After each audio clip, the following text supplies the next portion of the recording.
Korea, no one puasa. Lebih panas daripada Jakarta. I didn't have money. Alhamdulillah orang-orang Indonesia yang baik banget dan selalu membantu saya. So I feel.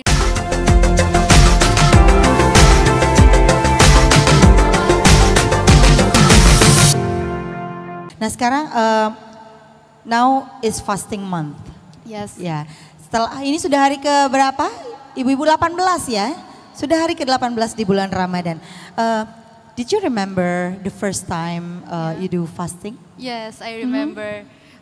I converted to Islam when I was in high school, 16 years old. It means 7 years ago. Yeah, 7 years ago. Yeah, it was my first fasting as well. But actually, I could hold my hunger. It was okay, but I felt so thirsty at the time. Yeah, because in Korea, no one puasa. No one puasa. Gak ada yang puasa di Korea ya? Gak ada. And then they never consider me, so I have to learn in PE class. Gym di kelas olahraga tetap harus lari gitu ya? Yeah, I have to learn and then I have to study from early morning till midnight. Wow. So sometimes I just drink a bit because at that time it was my first puasa. So I thought that I don't need to push myself. I need a time to adjust puasa. So after I drink a bit, I restart just right after that. Just continue. Yes. Okay. Do you remember that at that time it was summer, winter or? Summer. Wow, it's very long fasting. Lebih panas daripada Jakarta. Wah, jadi pertama kali Ayana puasa itu musim panas. Waktu itu kan kita tahu kalau summer itu pasti siangnya lebih lama ya, siangnya lebih lama. Jadi kadang-kadang di tengah-tengah tuh minum dulu, namanya juga baru pertama nggak apa-apa ya, belajar namanya juga. Habis itu dilanjutin lagi puasanya. Dan kapan pertama kali full 1 month fasting? After that, The from my second second time. year, yeah. Oh, tahun kedua udah bisa full puasanya. Tepuk tangan dong untuk kasih semangat. Terima kasih. Kalau ibu-ibu kapan pertama kali?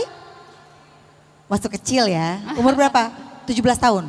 Oh enggak, umur 7 tahunnya kayaknya udah full puasanya.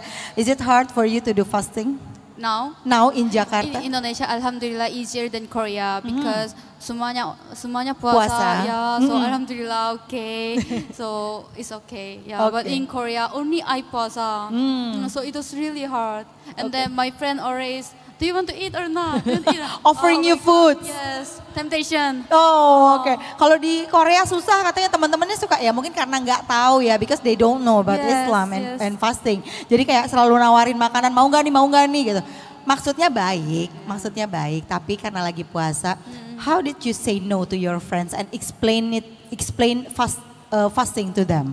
Oh, actually, I just said that because I know that they cannot understand my religion, so I just say during Ramadan, Ramadan is one of the months.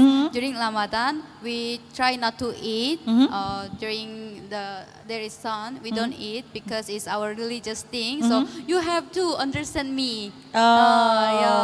They understand, but they keep teasing me. Okay, because they don't know yet. Yes, they don't know yet. Maybe you can be the ambassador of Islam in Seoul. Inshallah. Inshallah, amin. And boleh tepuk tangan, gak usah malu-malu tepuk tangannya. Terima kasih. Nah, how about? Iya. Jadi kalau waktu puasa, tadi Ustazah juga minta untuk diterjemahkan sedikit. Jadi waktu puasa itu kalau di Korea susah karena teman-teman belum mengerti kan. Jadi suka ditawar-tawarin makanan Ustazah. Itu jadi kayak godaan tempting gitu. Ditawarin, mau nggak gitu. Tokpoki gitu ya. Kimchi. Ada yang udah pernah coba? Udah pastinya ya, karena sekarang makanan Korea juga lagi hits juga nih di Jakarta. Nah, sekarang tentang aktivitas. Kita juga tahu kalau Ayana ini pernah juga bersekolah kuliah ya di Malaysia ya. Mungkin bisa dijelaskan sedikit nih, bagaimana ceritanya dari Korea kemudian ke Malaysia sampai sekarang di Indonesia?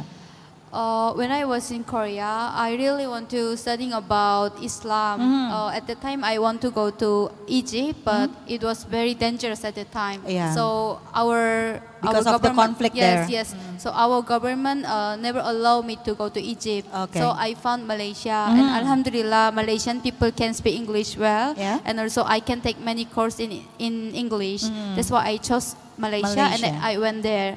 But actually, it was my really first time to go somewhere alone. So I felt so lonely and sad. I cried every day. I couldn't adjust at all. Okay. And also, as I mentioned, I was top student, Yeah. and I was in good university in Korea. And suddenly, I gave up everything. Why? Because I want to continue my study, Oh, yeah, because you want find to my continue. face. So I gave up everything suddenly. So my parents think that, oh my gosh, she is crazy. So they stopped giving money to me. While you're in Malaysia, your parents stop. Before I going Oh, to before you go to yeah. Malaysia, okay. And then after that, with no allowance from your parents, Yes. you went to Malaysia. No, before I go to Malaysia, I earn by myself. So I work. I taught students as well. So I had to earn money by myself because my Wow. parents never give money to me. Oh, okay. So when I was in Malaysia, even I was alone, I felt lonely, and also I didn't have money. Wow, oke. Jadi karena Ayana ini ingin belajar, waktu itu pengennya ke Mesir, pengennya ke Egypt, tapi sempat di Mesir itu ada konflik, jadi pemerintahnya tidak mengizinkan warganya untuk ke Mesir. Akhirnya Ayana pergi ke Malaysia karena di Malaysia juga ada kampus yang berbahasa Inggris, dan di sana Ayana belajar banyak hal juga seperti mengikuti kursus-kursus. Nah, Ayana kan seperti diceritakan sebelumnya adalah top student. Nah, ketika dia ingin belajar, dia berhenti, you give up everything, give up your college. Nah, jadi dia berhenti dari pendidikannya. Orang tua mana yang nggak kaget, betul? Nah, kaget sekali dan akhirnya memutuskan ya udah kalau emang berhenti ya udah saya berhentikan juga nih untuk memberikan keuangannya gitu ya. Jadi waktu mau ke Malaysia itu sempat kerja dulu mencari uang sendiri. Nah, di Malaysia tidak punya teman, pertama kali jauh dari keluarga, the first time you've been far away from your family. Nah, kemudian nggak punya, jadi merasa sendiri, merasa lonely gitu ya. Nah, why you choose Indonesia for your next journey? Because actually I think it's like signal from Allah, because because before this when I was in Malaysia, as I mentioned, aku enggak pun punya duit, so I don't have money because my parents didn't give any money because they think if I need money, I come back to Korea. Yeah. That's why.